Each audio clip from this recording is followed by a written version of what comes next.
20 questions on rate limiting. 15 seconds each. Pause if you want longer. Here we go. Your limit is 100 requests per minute using a fixed window counter. What is the maximum a client can send in a short burst?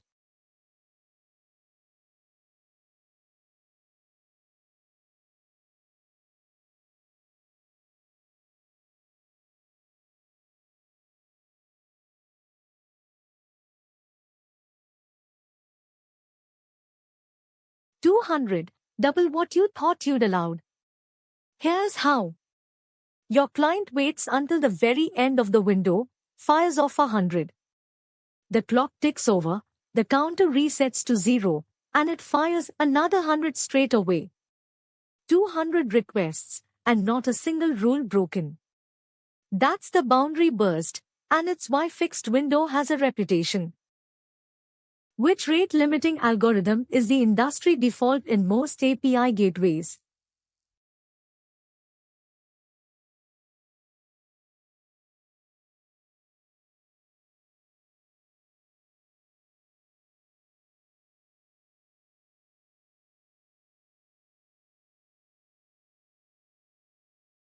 Token bucket, and it wins because of what it lets you say. 2 dials. One sets the sustained rate you're willing to serve. The other sets how big a burst you'll forgive. That maps almost exactly onto how product teams already think about limits, which is why you'll find it in nearly every gateway you open.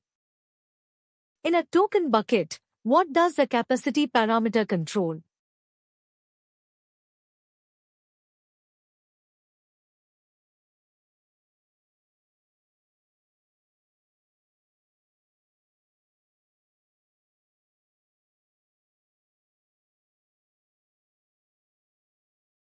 Capacity is the burst allowance.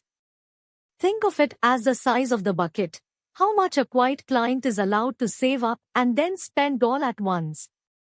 It's the refill rate that decides the long-run average. Mix those two up and you'll tune the wrong dial for hours wondering why nothing changes. A client has been idle for a minute. Under token bucket, what happens when it suddenly sends a burst?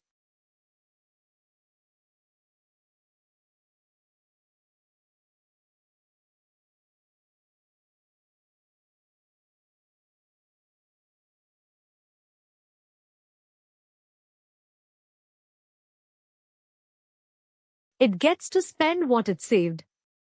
And that's deliberate, not a loophole. Picture a phone coming out of a tunnel with a queue of requests to flush. That's a normal user, not an attacker. Token bucket forgives it. But an attacker hammering continuously drains the bucket in seconds and gets pinned to the refill rate.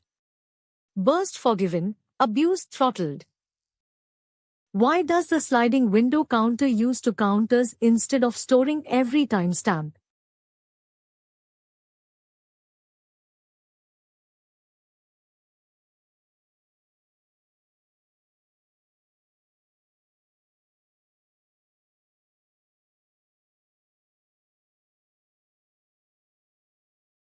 Memory.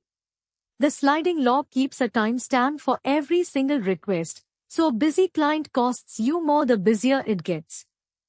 The counter keeps 2 integers. That's it. It buys that with an assumption that traffic in the previous window was evenly spread, which is slightly wrong and almost never wrong enough to matter. When is the sliding log, storing every timestamp, actually the right choice?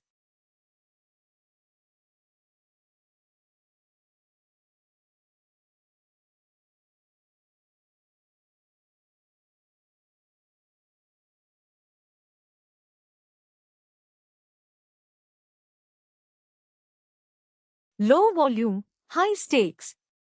Login attempts. Password resets. Payment retries. Nobody legitimately does those 1,000 times a second, so the memory cost you were worried about just evaporates, and in exchange you get an answer that's exactly right rather than approximately right. When approximately right means an extra password guess, that trade is worth making. You have 10 API gateway instances, each counting requests locally with a limit of 100. What is the effective limit?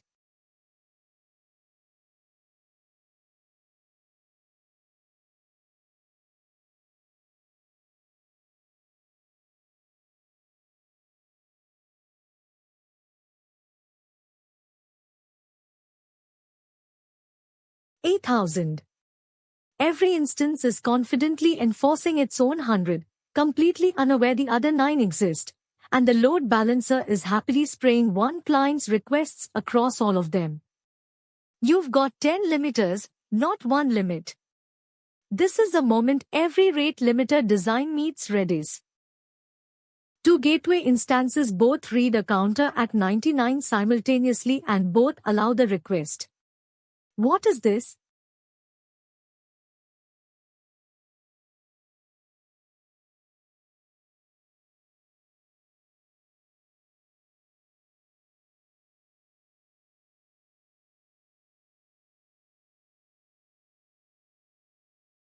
A textbook race condition. Both instances read 99, both think there's room for one more, both say yes. Now you're at 101. Shared state alone doesn't save you. The read and the write have to happen as one indivisible step. In practice, that's a small Lua script running inside Redis, where nothing can interleave. Your Redis rate limiter goes down. For a general API protecting against overload, should the limiter fail open or fail closed?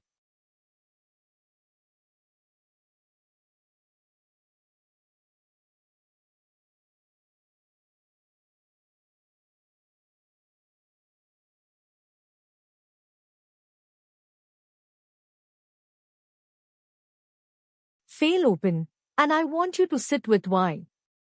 This limiter exists to stop your API going down. If losing it takes your API down, it has become the exact disaster it was hired to prevent. So you let traffic through and accept the risk. One important exception, limits that are really security controls, like login attempts, go the other way. Those fail closed every time. With HTTP status code means you are over your limit.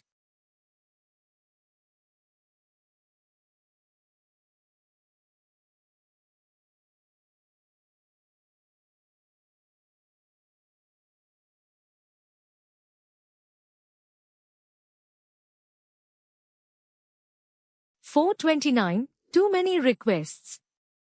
And the ones it doesn't matter just as much. Not 400, because there's nothing wrong with the request. Not 5 or 3, because there's nothing wrong with the service. 429 carries a very precise message. It's you, it's your limit, and everything else is fine. Which response header is the single most valuable one to send with a 429?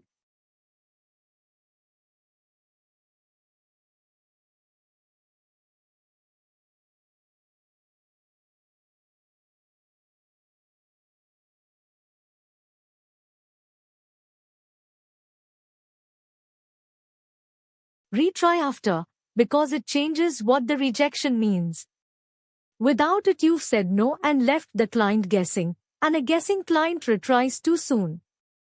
With it, you've said, not now, come back in 30 seconds. That's a rejection the client can actually act on, and it costs both of you less. Should rate limit headers appear only on 429 responses?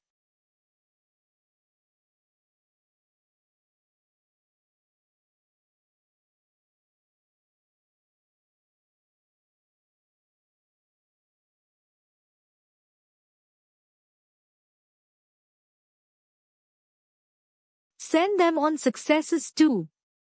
If the only time you tell a client about its budget is the moment it's already blown it, you've built a wall with no warning sign. Put the remaining count on every response and a well-written client watches it fall and eases off on its own. Pacing beforehand is always cheaper than rejecting and retrying afterwards.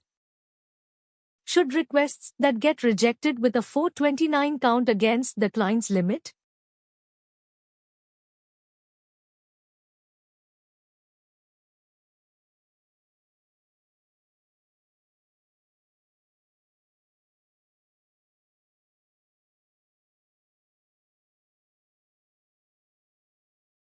Usually not, and it's tempting to get this wrong. It feels like rejections should cost something. But think about what happens. The client is already over, and now every attempt to recover digs the hole deeper. It can never climb out. You've turned a temporary no into a permanent one, and clients that can't recover just hammer harder.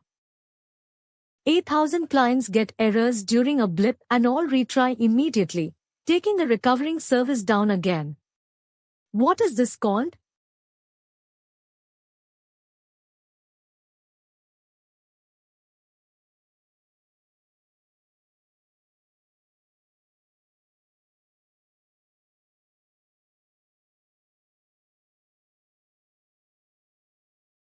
A retry storm, and the cruel part is that nobody involved is doing anything wrong. Every client is just retrying, which is correct behavior. But they all failed at the same instant, so they all retry at the same instant. Your service takes a wave bigger than its normal peak at the exact moment it's weakest. Well-behaved clients, catastrophic outcome. Exponential backoff alone doesn't fully solve retry storms. What's missing?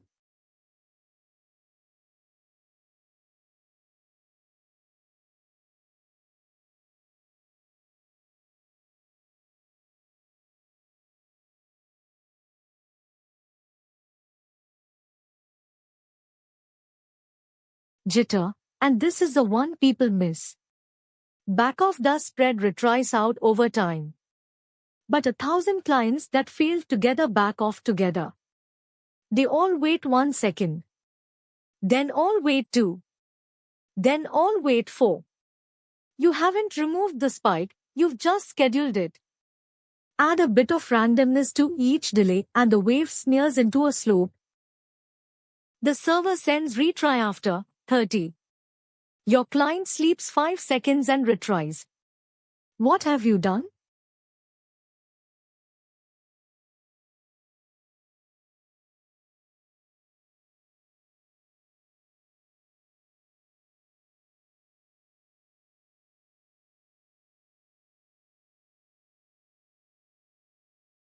You've defected. The server did something generous, it stopped guessing games and told you precisely when to come back. Ignoring that and showing up early isn't clever optimization. It's adding load to a system that just told you, in writing, that it needs room. And if every client does it, the slowdown you were impatient about becomes an outage. Which is the weakest key to rate limit on once users are authenticated?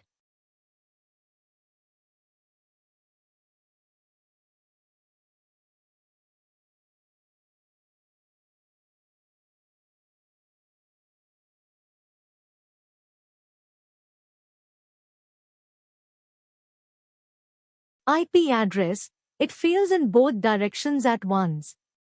2 cores, because an entire office behind one NAT looks like a single very suspicious user. Too easy to dodge, because anyone determined rotates addresses for pennies. IP still earns its place at the edge for anonymous floods. But the moment you know who someone is, limit on who they are. Where do per-user fairness limits most naturally belong?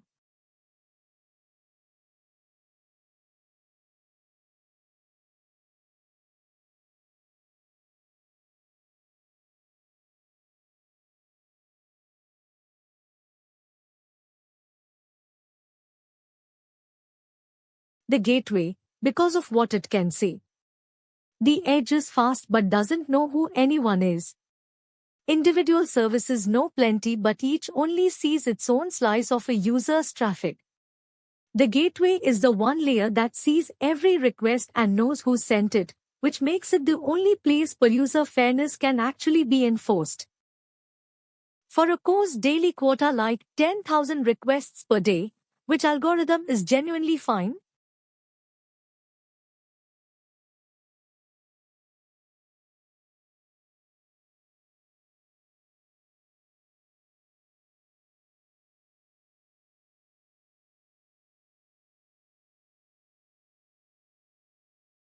Fixed window, yes, the one we spent question 1 criticizing. The boundary burst is still there. But scale it up. The worst case is someone getting 20,000 across a midnight boundary instead of 10. Spread over 2 days, that's a rounding error, not an incident. One counter, one reset. Don't reach for a sliding log because you've learned to distrust the simple thing. What is the fundamental purpose of rate limiting?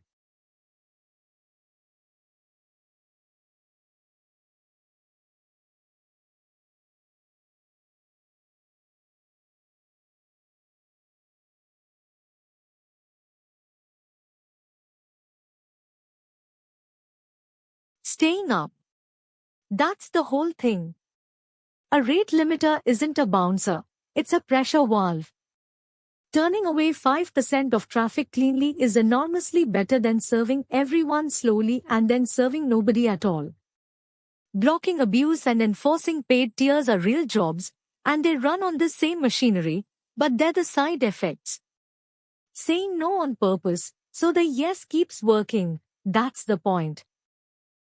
That's 20. If a few of those stung, good. That's the useful kind of stinging. The full rate limiting episode walks through every one of them properly, and the link is below. See you in the next quiz.